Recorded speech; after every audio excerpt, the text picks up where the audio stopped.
Welcome to Apollo's 25, and I'm your host. If you're just coming across our page, please subscribe to our YouTube channel, hit the notification button so that you will be the first person to get information in regards to our updates and our posts. And so we'll be running a series this period, and I want to look at dysfunctional person. A dysfunctional person. How do I identify a dysfunctional person? I never paid attention to that word. It sounded strange to me because it was never used around the circles by which I grew up. And so when I got married to my wife like about 14-15 years ago, I began to hear the use of that phrase in her mouth, and I never knew how dysfunctional I was until I got into marriage proper. One or two persons may have highlighted things to me, but I never took them very, very serious until I got married to her. And so the word dysfunctional simply means dysfunction. You're not functioning the way you ought to behave. And so in today's episode, we'll be looking at contents and information from content creator on how to identify and to spot out someone who is dysfunctional. You're not functioning the way you are. And let us also look at how to be able to rectify the dysfunctionalities in our lives, in our families, and in our homes. We'll be doing the ones that border on families, dysfunctional couples, dysfunctional home, dysfunctional child.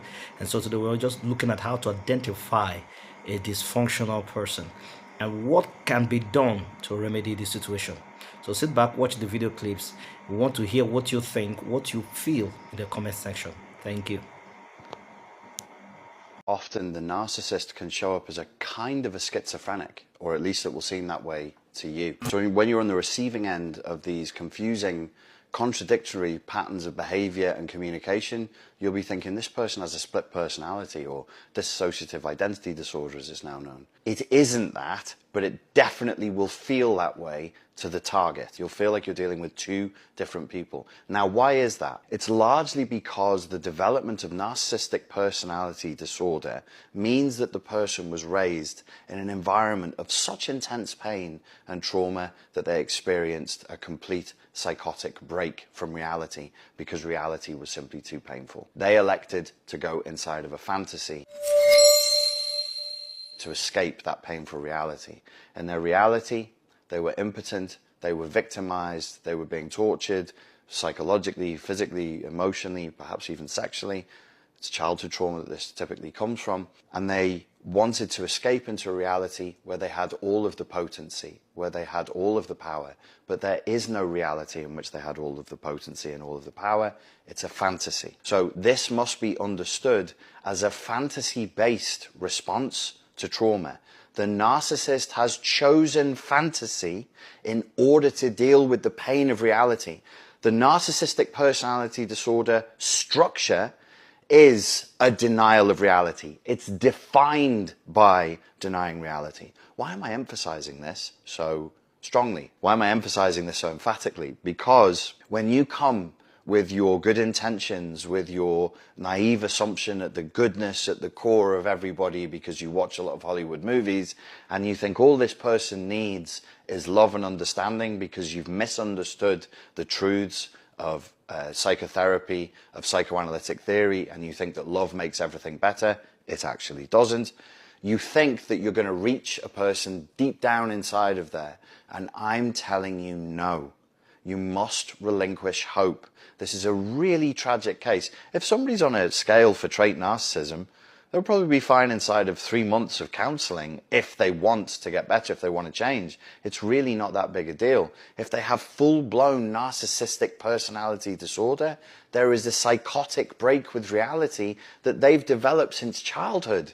They're practiced at this. They're really good at this. Now, what does that mean? This is called complex post-traumatic stress disorder. There is post-traumatic stress disorder, which is typically a singular event or singular series of events that the client can recall. They know what happened to them. They know why they're worried and anxious and fearful and angry and aggressive and all of these typically negative emotional responses. There was trauma.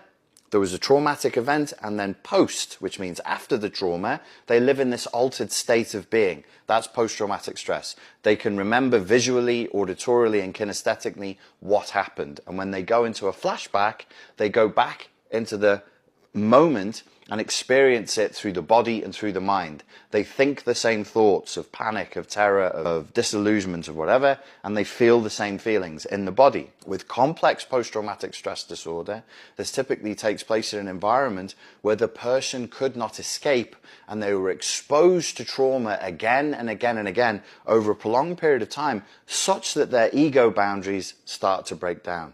So welcome back. I hope that was quite impactful, that was quite inspiring. So primarily, dysfunctional person is somebody who is broken inside. That is the issue. You're broken by things that happened maybe in your presence, in the subconsciousness of your spirit man when you were a baby in the womb, and you came out with distorted emotions, because science tells us that a child picks up everything, the emotional state of the mother, while it is pregnant. And so you see people who were born with anger issues, emotional issues, that they cannot be able to identify where it's coming from. And so the primary thing is identifying that you were broken inside. Then the number two is to stop living in denial, where obviously everyone is pointing at the same issue. Number three thing I personally recommend strongly is to seek for help. Cry out for help. It is not a sign of pride, it is a sign that you are willing to become a better person. You're to be able to want to make the relationships that you are connected to or you're involved in to become very effective. So I want to hear your comments. I want to know what your thoughts are in the comment section.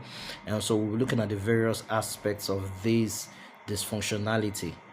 Until then, hang in there. See you guys. Bye.